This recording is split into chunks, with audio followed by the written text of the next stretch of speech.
We left off by selecting our attributes. As you can see here, our attributes were updated successfully, and we have an X by that task. But I want to return there for a second because there were a couple things I wanted to mention about the attributes. You'll notice here are the attributes that we ended up with.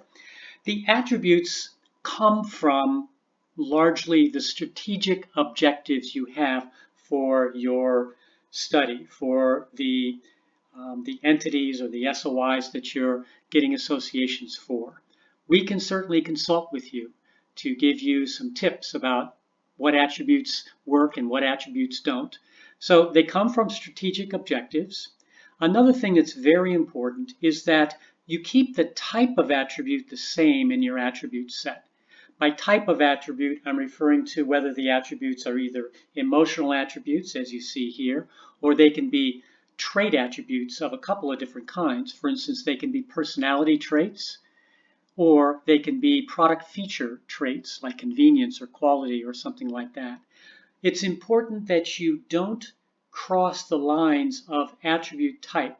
For instance, you wouldn't have excited and quality, which is an emotional attribute and a feature attribute, in the same set because it's confusing to respondents to choose what attribute is associated from among attributes from different sets. So we strongly suggest that you use attributes from the same type, whether they're emotional attributes or some type of trait attribute, be they personality attributes or product feature attributes.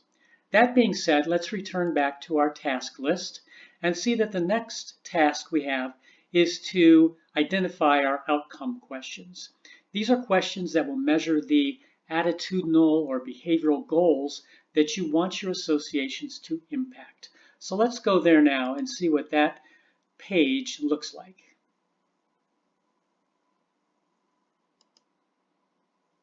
There we go, finally came up.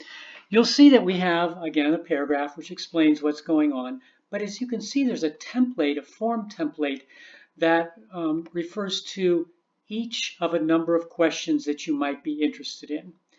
So if I scroll down here, here's one question, here's another question, here's a third question, and here's a fourth question. Again, we have default outcome questions in here, but you can certainly change these, and I would expect that you would be changing them for your own study.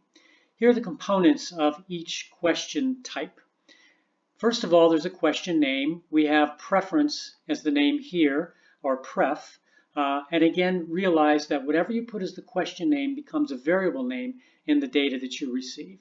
So you name your question or your variable, and you can indicate in the survey whether it's required, soft required, or hard required. For the outcomes questions, you should do hard required for each one, because if you don't have an outcomes question, you're not going to have scores that tell you what the impact of the associations with your outcomes are. So I'm going to put hard required on each one. You have different types of questions here. We have rating scales, numerical response type questions, constant sum questions, or multiple response questions. If you have a constant sum question, you would enter the total for the constant sum there. I'm going to keep this as a rating scale question because that's what it is. The third box for each question asks you to enter your question text. Here's the text here. Imagine that you are in a consumer situation that relates to the images below. For instance, you were choosing between them in some relevant way. Please indicate how much or how little you prefer each. And then you have your scale points right here that you enter in yourself. Notice that the scale points are assigned values. Here we have 1 through 5. And if you want to reverse the coding here, you can do that. You can reverse it again, and I'll speak to that here in just a second. Then, if you want to add a question below that or a question above that you put these, you punch these buttons here. Or if you want to delete the question, you can do that. And that's basically how you enter in the questions that will be your outcomes questions at the very end and within the survey. Notice that the way that you enter the questions here is how they will be asked in the survey. So order is important here. The types of questions here we have as default are a preference question, a purchase question where we simply ask a numerical response of people. How many items or units of products or services from each of the following have you purchased in the past week? And I could change the time frame there. I have a money question in dollars, approximately how much have you spent on products or services from each of the following in the past week? Again, you can change up the conditions of that question or the features of that question. And down here, we do have a constant sum question called amount pay.